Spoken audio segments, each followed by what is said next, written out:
तर आम्ही गद्दारी केली असती तर विधानसभा निवडणुकीत अपक्ष सत्यजित पाटणकरांची रिक्षा आम्ही पलटी केली नसती, असं शंभूराज देसाई यांनी म्हटलंय। पाटणकरांना प्रत्युत्तर दिलेलं आहे। गद्दारी करून गुवाहाटीला का गेला असा प्रश्न सत्यजित पाटणकरांनी शंभूराज देसाईंना केला होता। आज शंभूराज देसाईंनी पाटणकरांना हे उत्तर दिलंय।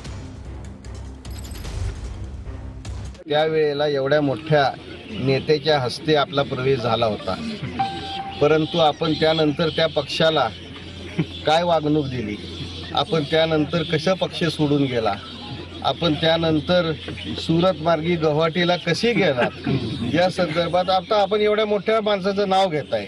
एवढ्या मोठ्या नेत्याने आपला पक्ष प्रवेश केलेला होता, तर मग अशा परिस्थितीमध्ये त्या पक्षाची गद्दारी करण्याचं काय कारण होतं तुम्हाला?